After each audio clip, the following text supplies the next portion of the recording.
नाज़रीन अस्सलाम वालेकुम, मैं हूं इमरान वसीम। नाज़रीन, प्रोग्राम में सबसे पहले तो हम बात करेंगे ईद कुर्बान की। आज बड़ी ईद का, बकर ईद का पहला दिन है, तो मेरी तरफ़ से आप तमाम देखने वालों को, आपके तमाम रिश्तेदारों को, आपके वालदैन को, आपके बहन भाइयों को, आपके अज़ीज़ व अकारब को, पाकिस्तान भर को और दुनिया में वो तमाम ममालिक जहाँ पर ईद कुर्बान मनाई जा रही है, मेरी तरफ़ से ईद कुर्बान की, बकर ईद की बहुत बहुत मुबारक।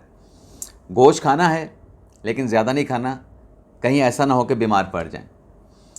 दूसरा नाज़रीन, इस बकर ईद पे हमें सीटीडी का शुक्रिया भी अदा करना चाहिए। सीटीडी का शुक्रिया क्यों अदा करना है? क्योंकि 3 दहशतगर्द भारतीय जासूस भी आप कह सकते हैं जिन्हें सीटीडी ने गिरफ़्तार किया है। ये तीनों पाकिस्तानी थे और इनसे मुतल्लिक जो सीटीडी की रिपोर्ट सामने आई है कि ये ईद के मौके पे कोई बड़ी दहशतगर्दी, कोई वारदात कर सकते थे। अब ये 3 लोग जो फितना खवारिज के गिरफ़्तार किए गए हैं, इंडियन स्पॉन्सर्ड ये जासूस भी हैं, इंडियन स्पॉन्सर्ड ये दहशतगर्द भी हैं। अब एक का ताल्लुक़ मिंचनाबाद से है, दूसरे का ताल्लुक़ बहावल नगर से है और तीसरे का ताल्लुक़ जो है वो पाकपतन से है। तो ईद के मौके पे ये जो इंडियन स्पॉन्सर्ड दहशतगर्दों की, जासूसों की जो वारदात सीटीडी ने नाकाम बनाई है, तो सीटीडी का शुक्रिया भी अदा करना चाहिए।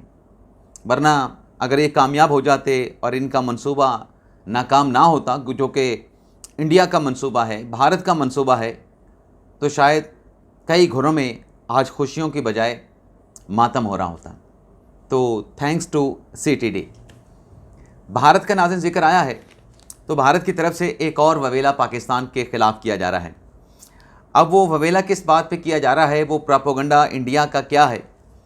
कहा नाज़िया जा रहा है कि पाकिस्तान की तरफ से इंडिया को एक लेटर लिखा गया है और इस लेटर में पाकिस्तान ने मोदी सरकार से ये दरख्वास्त की है कि सिंध ताश का माहिदा, जो कि पहलगाम इंसिडेंट के बाद अबेंस में इंडिया सरकार की तरफ से डाल दिया गया था, पाकिस्तान ने ख़त लिख के दरख्वास्त की है कि सिंध ताश का माहिदा इंडिया बहाल कर दे। अब इस पे फेफड़ों का ज़ोर लगा लगा के बयानिया बनाया जा रहा है। पूरा ज़ोर शिद्दत के साथ मीडिया पे कैंपेन चल रही है, प्रोपेगेंडा चल रहा है कि देखें जी, हमारी जो पहली अटैम्प्ट थी सिंध ताश का माहिदा सस्पेंड करने की, वो कामयाब हुई है और अब पाकिस्तान जो है वो मिन्नत और समाजत पे उतर आया है। तो नाज़रीन, हकीकत ये है कि जो भारत की तरफ से पाकिस्तान की वजारत आब वसाइल को जो लेटर लिखा गया था, उस लेटर का पाकिस्तान ने जवाब ज़रूर दिया है, लेकिन पाकिस्तान ने जवाब ये नहीं दिया कि आप जो है वो सिंध ताश का माहिदा बहाल कर दें, हम आपसे रिक्वेस्ट करते हैं, आपसे दरख्वास्त करते हैं, हम आपसे इल्तिजा करते हैं। पाकिस्तान ने अपने जवाब में, जो कि 8 मई को रिप्लाई जवाब भारत को भेजा गया था, उसमें पाकिस्तान ने कहा था कि हम आपकी तरफ से सिंध ताश के माहिदे की जो मुअत्तली है उसको हम एडमिट ही नहीं करते। आपके पास अख्तियार ही नहीं, एक तरफ़ा तौर पे ना आपके पास अख्तियार है, ना पाकिस्तान के पास अख्तियार है कि इस माहिदे को सस्पेंड किया जा सके। तो ये इंटरनेशनल माहिदा है, इसकी आपने ताबेदारी करनी है, पाकिस्तान भी ताबेदारी कर रहा है। तो ये इस तरह के फ़ैसले पाकिस्तान नहीं मानता। तो पाकिस्तान ने मुंह तोड़ जवाब दिया था।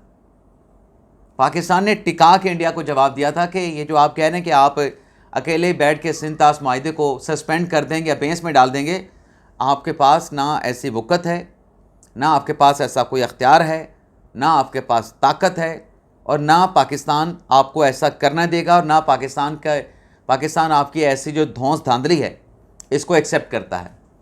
हाँ, ये अलबत्ता ज़रूर है कि पहलगाम के वाक़े से पहले इंडिया की तरफ से पाकिस्तान को कई ख़तूत ज़रूर लिखे गए और उसमें सिंध ताश माहिदे में अमेंडमेंट की बात की गई, लेकिन पाकिस्तान ने कहा कि नहीं, ये अमेंडमेंट नहीं हो सकते।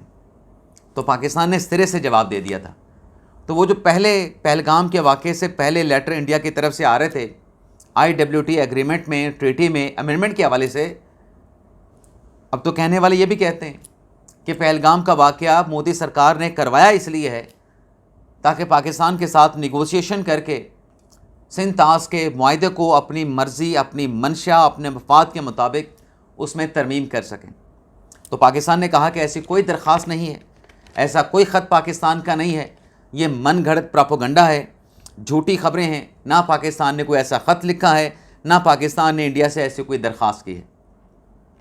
अगली खबर नाज़रीन, वैसे अगली खबर पे आने से पहले एक और चीज़ मेरे जहन में आ गई कि अगर इंडिया वालों को अंग्रेज़ी नहीं आती, वैसे अंग्रेज़ी आती है, लेकिन लगता है कि जो पाकिस्तान ने लेटर लिखा है उसकी अंग्रेज़ी समझ नहीं आ रही, तो वो लेटर किसी से पढ़वा लें। उसमें पाकिस्तान ने कोई रिक्वेस्ट नहीं की। प्रोपेगेंडा करने से पहले उस लेटर को पढ़ लें या फिर किसी से पढ़वा लें। अगली खबर नाज़रीन ये है, काजी फैसल साहब की जासूसी की खबर पे आने से पहले हुकूमत की तरफ से जो एक प्रोसेस इनिशिएट किया गया, और उस प्रोसेस की इनिशिएशन से पहले जो पीटीआई की तरफ से एक बार बार शिकायत की जा रही थी कि देखें जो चीफ इलेक्शन कमिश्नर हैं वो रिटायर हो चुके हैं, इलेक्शन कमीशन के 2 मेंबरान रिटायर हो चुके हैं, लेकिन रिटायरमेंट के बाद ये अपने ओहदों पे बराजमान है, ये घर क्यों नहीं चले जा रहे। अब आइन उनको इजाज़त देता है कि जब तक नया chief election commissioner election commission के नए मेंबरान अपॉइंट होके नहीं आ जाएंगे, तब तक जो अपनी मयाद को पहुंचने वाले या जो रिटायरमेंट की एज तक पहुंचने वाले जो मेंबरान या चीफ इलेक्शन कमिश्नर होंगे वो अपना ऑफिस खाली नहीं करेंगे, वो अपनी जिम्मेदारियां जारी और सारी रखेंगे। तो हुकूमत की तरफ से जो एक लेटर लिखा गया 16 मई को उमर अयूब साहब को कि आए मुशावरत करें, नए चीफ इलेक्शन कमिश्नर और इलेक्शन कमीशन के 2 मेंबरान की तैनाती के ऊपर मुशावरत का आगाज़ करते हैं। तो इसको ये रंग दिया गया तहरीक इंसाफ के चाहने वालों की तरफ से, तहरीक इंसाफ से हमदर्दी रखने वालों की तरफ से, कि ये जो अचानक से हुकूमत को चीफ इलेक्शन कमिश्नर के ऊपर मुशावरत और उमर अयूब साहब को लेटर लिखने का ख्याल आया है। दरअसल हुकूमत काजी फैसल साहब को चीफ इलेक्शन कमिश्नर लगाना चाहती है। अब इस मामले पे मैं ज़्यादा बहस में नहीं जाने वाला। एक तो काजी फैसल साहब जो हैं वो चीफ जस्टिस ऑफ पाकिस्तान के मनसब से रिटायर हुए हैं, और चीफ जस्टिस पाकिस्तान का जो मनसब है वो चीफ इलेक्शन कमिश्नर से बहुत बड़ा है। तो क्या ऐसा मुमकिन है कि काजी फैसल इतने बड़े मनसब से, काजी उल कज़ा के ओहदे से रिटायर होने के बाद चीफ इलेक्शन कमिश्नर बनेंगे? चीफ इलेक्शन कमीशन का मर्तबा ओहदा भी बड़ा काबिल एहतराम है, बड़ा पावरफुल ओहदा है, लेकिन चीफ जस्टिस का उनसे जो ओहदा है, जो मनसब है, जो अख्तियार है, वो चीफ इलेक्शन कमीशन से बहुत बड़ा है, ज़्यादा डिग्निफाई है, ज़्यादा काबिल एहतराम है, उसकी सेंसिटिविटी ज़्यादा है। तो क्यों बनेंगे काजी फैसल? काजी फैसल साहब को तो चीफ जस्टिस पाकिस्तान के ओहदे से रिटायर होने के बाद सदर पाकिस्तान बनना चाहिए। वो तो सदर पाकिस्तान बनेंगे, वो क्यों बनेंगे चीफ इलेक्शन कमिश्नर? और ये काजी फैसल सदर पाकिस्तान बनेंगे, ये मैं एक वैसे बात कर रहा हूँ कि वो ऊपर वाले ओहदे पे तो जा सकते हैं कि सदर पाकिस्तान उनको बना दिया जाए, लेकिन वो चीफ इलेक्शन कमिश्नर नहीं बनेंगे, एक्सेप्ट नहीं करेंगे। बाकी ज़ाहिर सी बात है कि काजी फैसल साहब का नाम सुन के वो मुंह से लोगों के झाग आना शुरू हो जाती है, झाल निकलना शुरू हो जाती है कि ये जी चीफ इलेक्शन कमिश्नर बनाने के लिए जिस बात का न सर है न पैर है, इस किस्म की प्रोपेगेंडे करने शुरू कर दिए जाते हैं। अब आप देखें कि पिछले दिनों एक मुलाकात हुई काजी फैसल साहब की। अब वो रिटायर हो चुके हैं। अब रिटायरमेंट के बाद वो किससे मिलते हैं, कहाँ मिलते हैं, खाना खाते हैं या खाना खिलाते हैं, इसकी जासूसी करने की क्या ज़रूरत है कि वो जी साथियों के साथ मिले। हाँ, मेरी भी मुलाकात हुई है, हमारे कुछ और साथियों की भी मुलाकात हुई है, और मुलाकात वो ड्यू भी थी। रिटायरमेंट के बाद वो बरतानिया चले गए थे, लंदन चले गए थे, उसके बाद तुर्की चले गए थे। उनकी हमशीरा बीमार थी, उनको पता करने, उनका पता करने, यादत करने। फिर सऊदी अरब चले गए उम्रे की अदायगी के लिए। तो वापस आए हैं, एक बैठक हुई है और माशाल्लाह अच्छी बैठक हुई है, 2-2.5 घंटे की महफिल हुई है, और उसमें सारी गपशप हुई है। और आगाज़ में ही काजी फैसल ने यह कह दिया था कि मैं किसी की बुराई नहीं करूँगा, किसी के ख़िलाफ़ बात नहीं करूँगा। हाँ, आप मुझसे कोई बात पूछेंगे, उस बात से मुतल्लिक जो हक़ाइक़ होंगे, जो फैक्ट होंगे, वो मैं आपको बयान कर दूँगा, लेकिन मैं किसी की बुराई नहीं करूँगा। अब उसके ऊपर कुरीदा जा रहा है कि ये 2-2.5 घंटे की मुलाकात क्यों हुई, इसमें क्या बातें हुई हैं। और जिसने बातें बताई भी हैं, दावा भी किया है कि वो जो उन्होंने इल्ज़ाम लगा दिए काजी फ़ाइज़ा ने, काजी फ़ाइज़ा ने क्यों इल्ज़ाम लगाएंगे। और जिससे उन्होंने कुरीदा, उसमें एक दोस्त ने बताया भी कि उन्होंने किसी की बुराई नहीं की। अब जिस वीडियो लॉग में सारी बातें की गई मुलाकात की, 70% उन बातों का उस मुलाकात के साथ उस तरीके से ताल्लुक़ है ही नहीं। वो जिस तरीके से बयान की गई उस तरीके से है ही नहीं, वो गलत बयानी की गई है। 30% बातें ठीक हैं, लेकिन वो 30% भी इस मुलाकात से पहले मैं और हमारे और जो साथी हैं वो अपने किसी वीडियो लॉग में वो सारी चीज़ें बता चुके हैं। सिर्फ 30%, बाकी 70% तो बस ऐसे ही, बात कुछ और है, समझा कुछ और है, या बताने वाले ने पूरा नहीं बताया और सही नहीं बताया। मुझे भी फ़ोन आया था तो मैंने कहा था जनाब ऑफ द रिकॉर्ड है, आप कोई और बकरा ढूंढ लें। तो मैंने तो ज़री सी बात है कि जब बात पर्सनल है तो पर्सनल बातें फिर शेयर नहीं की जाती।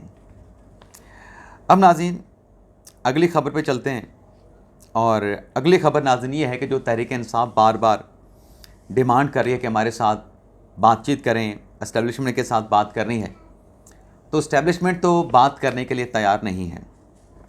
हुकूमत ने ऑफ़र ये तहरीक इंसाफ को ज़रूर की है, वज़ीर आज़म ने ऑफ़र किया कि आएँ हमारे साथ बैठ के बातचीत करें, एस्टेब्लिशमेंट के साथ आपकी बात हो जाए तो हमें कोई एतराज़ नहीं, लेकिन आपको अल्टीमेटली बैठना सियासी लोगों के साथ ही पड़ेगा। तो ये जो बात चल रही है मुज़ाकरात की, इस पर हुकूमत की तरफ से पीटीआई को एक तो लाल झंडी दिखाई गई है। लाल झंडी मुज़ाकरात पे नहीं दिखाई गई, लाल झंडी इस बात पे दिखाई गई है कि सिस्टम तो यही चलेगा। आप ये समझें कि सिस्टम को लपेट के कोई नया इलेक्शन, कोई इस तरह की चीज़ तो वो नहीं होने वाली। अलबत्ता ये हुकूमत ने ज़रूर तहरीक इंसाफ से कहा है कि पहले जब बैठेंगे तो मईशत पे बात होगी, मईशत पे बात करें, इलेक्शन लॉज पे बात करें कि कैसे इंतखाबात को ट्रांसपेरेंट, साफ शफाफ बनाया जा सकता है, इस पे बात करते हैं।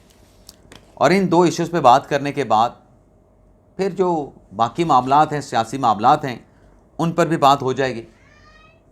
लेकिन आना, हुकूमत का कहना यह है कि इनको आना सियासी लोगों के साथ टेबल पे बैठ के इनको बात करना पड़ेगी। वो इनके साथ बात नहीं करना वाले, वो सियासी मामलात में नहीं आना चाहते। अब इंतखाबात का जिक्र हुआ है तो इंतखाबात के हवाले से भी आपके साथ नाज़रीन ख़बर शेयर कर लें मुख्तसर से कि बांग्लादेश में शेख हसीना वाजिद की हुकूमत का जो तख्ता उल्टा, लोगों ने उल्टा, स्टूडेंट्स ने उल्टा, उसके बाद एक निगरान सेटअप आता है। डॉक्टर यूनुस को अबूरी सरबराह, अबूरी वज़ीर आज़म बना दिया जाता है। लेकिन जो एक असर रसूख था इंडिया का बांग्लादेश में, उस स्याह बाब का, स्याह दौर का इख्तिताम होता है और शेख हसीना वाजिद हेलीकॉप्टर पर बैठ के इंडिया चली जाती हैं, इंडिया से जाके पनाह लेती हैं और इंडिया शेख हसीना वाजिद को पनाह देता भी है, जिस पर बांग्लादेशी अवाम में मज़ीद गम व गुस्सा जो है वो बढ़ जाता है। लेकिन ये अबूरी सेटअप है जो इस वक्त बांग्लादेश में चल रहा है। नए इंतखाबात होने हैं तो जो डॉक्टर यूनुस साहब हैं, अबूरी सरबराह हैं, अबूरी वज़ीर आज़म हैं बांग्लादेश के, उनकी तरफ से ऐलान किया गया है कि आइंदा साल अप्रैल 2026 में बांग्लादेश में आम इंतखाबात करवाए जाएंगे। किसी भी दिन, किसी भी हफ्ते में, अप्रैल के किसी भी दिन, किसी भी हफ्ते में करवाए जाएंगे। लेकिन डॉक्टर यूनुस साहब का ये कहना है कि ये तो हमारी तरफ से डेट है, लेकिन एग्जैक्ट जो डेट है कि अप्रैल के किस डेट को बांग्लादेश में नए इंतखाबात करवाए जाएंगे, बांग्लादेश के अवाम को अपने हुक्मरान, अपना वज़ीर आज़म मुंतखब करने का मौका मिलेगा, उस तारीख़ का जो तयन है वो इलेक्शन कमीशन करेगा। तो बांग्लादेश में इलेक्शन होने जा रहे हैं, पाकिस्तान में इलेक्शन जो है वो 2029 में ही होंगे, 2029 भी गालिबन अप्रैल में जाके। इजाज़त चाहते हैं नाज़रीन, अल्लाह हाफ़िज़।